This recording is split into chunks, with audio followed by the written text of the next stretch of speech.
यो धरतीमा जीवनको सुरुवात कसरी भयो? आज जुन जीवनले भरिएको सुन्दर धरती हामीले देख्न सक्छौं, त्यो कुनै समय निकै उजाड थियो, जहाँ जीवनको नाम निशानासम्म थिएन। हामी त्यो समयको कुरा गरिरहेका छौं जब धरतीमा जीवनको अस्तित्व नै थिएन। के तपाईँ कल्पना पनि गर्न सक्नुहुन्छ त्यो समयको? कस्तो थियो होला पृथ्वी त्यो समयमा, र कसरी धरतीमा जीवनको अंकुर फुट्यो होला? यदि यो विषय सम्बन्धी तपाईमा जिज्ञासा छ भने आजको भिडियो तपाईको लागि हो। आज हामी तपाईलाई बताउने छौं कि धरतीमा जीवनको सुरुवात कसरी भयो। तर त्यो भन्दा पहिले यदि तपाई अझै पनि च्यानललाई सब्स्क्राइब गर्नु भएको छैन भने छिट्टै च्यानललाई सब्स्क्राइब गरेर भिडियोलाई लाइक, कमेन्ट अनि शेयर गरिदिनु हुन अनुरोध छ। भनिन्छ कि धरतीको उत्पत्ति एक धेरै ठूलो विस्फोटको कारण थियो। लगभग 5 अरब वर्ष पहिले अन्तरिक्षमा कैयौं ग्यासहरू एकसाथ जम्मा भएपछि भयंकर विस्फोट भयो, जसबाट आगोको एक विशाल गोला बन्यो, जसलाई आज हामीले सूर्य भन्छौं। यो धमाका यति ठूलो र भयंकर थियो कि जसका कारण चारैतिर धुलोका कणहरू फैलियो अनि बिस्तारै गुरुत्वाकर्षण बलको कारणले गर्दा ती कणहरू एक आपसमा जोडिन सुरु गरे। यही प्रक्रिया लामो समयसम्म चल्दा सौर्य मण्डलको निर्माण भयो। यसरी लाखौं वर्षपछि गुरुत्वाकर्षण बलका कारण चट्टानहरू एक आपसमा जोडिन थाले अनि यिनीहरूले ग्रहको रूप लिन सुरु गरे। यसरी पृथ्वी र अन्य ग्रहहरूको निर्माण भयो। आज भन्दा लगभग 4.54 अरब वर्ष पहिले पृथ्वीको तापमान 1200 डिग्री सेल्सियस थियो। त्यो समयमा धरतीमा उम्लिरहेको लाभा, चट्टानहरू र कैयौं विषाक्त ग्यासहरू थिए। पृथ्वीको उत्पत्ति समयबाटै थिया नामको एक ग्रह 50 किलोमिटर प्रति घण्टाको गतिमा पृथ्वीतर्फ बढिरहेको थियो। यसको गति बन्दुकको गोली भन्दा 20 गुणा बढी थियो। त्यसैमा जब थिया ग्रह पृथ्वीसँग ठोकियो, भयंकर विस्फोट भयो, जसका कारण धेरै मलाबा धरतीबाट बाहिर निस्क्यो। साथै त्यो ग्रह धरतीमा समाहित भयो। हजारौं सालमा पृथ्वीको गुरुत्वाकर्षणको प्रभावका कारण त्यो मलबाले एक गोलाको रूप लियो, जसलाई हामीले आज चन्द्रमा भन्छौं, जसले पृथ्वीको चक्कर लगाउन थाल्यो। चन्द्रमाको निर्माणले पृथ्वीमा एक नयाँ युगको सुरुवात भयो, जुन युग थियो धरतीमा मौसमको सुरुवातको युग। चन्द्रमाले धरतीलाई स्थिर राख्ने काम गर्छ, यसले मौसमलाई पनि राम्रो बनाउने गर्छ। चन्द्रमा भएकै कारण धरती आफ्नो दूरीमा राम्रोसँग घुमिरहेको छ।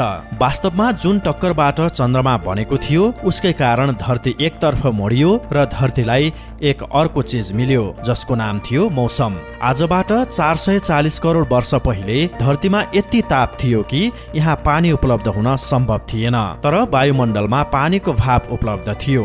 कैयौं लाख सालपछि धरती चिसो हुन थाल्यो अनि वर्षा हुन सुरु भयो, जसका कारण नदी नाला ताल बन्यो। तर पनि जीवनको सुरुवात भने अझै भएको थिएन। जीवन सुरुवातका लागि धरतीमा अझै धेरै बदलावको आवश्यकता थियो। 380 करोड वर्ष पहिले समुद्र मुनि एक नयाँ क्रान्तिको सुरुवात भयो। 6वटा सामान्य तत्त्वहरू हाइड्रोजन, कार्बन, नाइट्रोजन लगायतका तत्त्वहरू मिलेर जीवनको रचना सुरु गरे। यसरी धरतीमा पानीभित्र सबैभन्दा पहिले जीवनको सुरुवात भएको थियो। सबैभन्दा पहिले ब्याक्टेरियाको रूपमा जीवन सुरु भयो। धरतीमा लामो समयसम्म ब्याक्टेरियाहरूको मात्रै राज चल्यो। लगभग 250 करोड वर्ष पहिले केही खास ब्याक्टेरियाहरूले बाँच्नको लागि ऊर्जाको प्रयोग कसरी गर्ने भन्ने महसुस गरे। उनको यो प्रयासबाट अक्सिजन निर्माण भयो र अक्सिजन निर्माणका कारण धरतीमा जीवको नयाँ लहरले जन्म लिन थाल्यो। यसपछि ब्याक्टेरियाहरूले यति अक्सिजन बनाउन थाले कि महासागर अक्सिजनले भरियो। ती अक्सिजन धरती बाहिर वायुमण्डलमा पनि जान थाले। यसपछि यस घटनाले धरतीमा जीवनको विकासमा एक रफ्तार आयो। आज भन्दा 550 करोड वर्ष पहिले वायुमण्डलमा अक्सिजनको मात्रा लेभल 0बाट बढेर 13% सम्म पुग्यो। अक्सिजन सँगै वायुमण्डलमा ओजन लेयर बन्न थाल्यो, जसले हामीलाई सूर्यको खतरनाक रेडिएसनबाट बचाउँछ। जति जति अक्सिजनको मात्रा बढ्यो, जीव जन्तुका विकास पनि सोही मात्रामा सुरु भयो। लगभग 50 करोड साल पहिले समुद्रमा काँटावाला माछाको जन्म भयो। यसरी हेर्दा माछा नै हाम्रो पूर्वज हुन्। वास्तवमा आजका सबै हड्डी भएका जीवहरू यिनै माछाका आधारभूत ढाँचामा बनेका छन्। अक्सिजनकै कारण पानीबाट निस्किएर बोट बिरुवाहरू जमिनमा उम्रन सुरु गरे। आजदेखि 40 करोड वर्ष पहिले जीवहरूले धरतीलाई आफ्नो वासस्थान बनाउन सुरु गरे। धरतीमा फैलने जीवहरू सबैभन्दा पहिले महासागरबाट बाहिर आएका थिए। एम्फिबियन्स यानि कि उभयचर। फेरि यिनैबाट रेप्टाइल यानि कि सरीसृप बने। सरीसृप बिस्तारै बिस्तारै धरतीका अन्य स्थानहरूमा बस्न थाले, जसले उनीहरूमा नयाँ नयाँ नयाँ अङ्गको विकास हुन थाल्यो। बिस्तारै बिस्तारै नयाँ नयाँ जनावरको विकास भयो अनि धरतीमा जीवनको सुरुवात भयो। आजभन्दा लगभग 16 करोड सालसम्म धरतीमा डाइनासोरहरूले राज गर्थे। सोही क्रममा धरतीमा रुख जंगल बने। डाइनासोरको सुरुवाती कालमा संसारभरिका जमिन एकै ठाउँमा जम्मा भएको थियो, जसको चारैतर्फ समुद्र थियो, जसलाई पेन्जिया भनिन्थ्यो। करिब 6.5 करोड साल पहिले 10 किलोमिटर लम्बाइ चौडाइ भएको उल्कापिण्ड पृथ्वीसँग ठोकियो अनि चारैतर्फको आकाशमा धुलो छायो। धुलोको बादलले गर्दा धरतीमा लामो समयसम्म सूर्यको किरणले धरतीलाई छुन पाएन।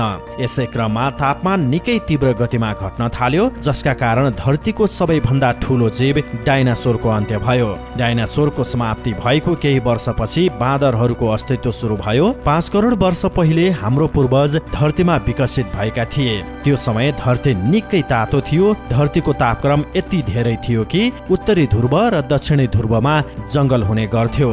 बरफको नाम निशाना थिएन। बिस्तारै बिस्तारै महाद्वीप छुटिन थाल्यो। अफ्रिका भूमा अमेरिकाले आफ्नो आकार लिन थाल्यो। 1 करोड वर्ष पहिले धरतीले त्यो रूप लिन थालेको थियो जसलाई आज हामीले देखेका छौं।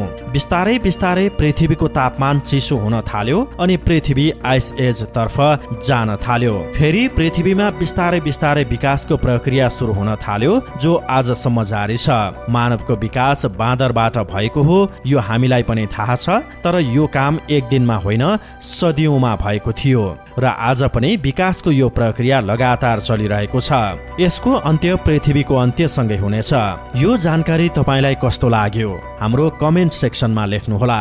साथै च्यानललाई सब्स्क्राइब गरेर भिडियोलाई लाइक गर्न नभुल्नुहोला। हामी तपाईसँग भेट हुनेछौं अर्को नयाँ जानकारीको साथमा। तबसम्म बिदा हुन्छौं। नमस्कार।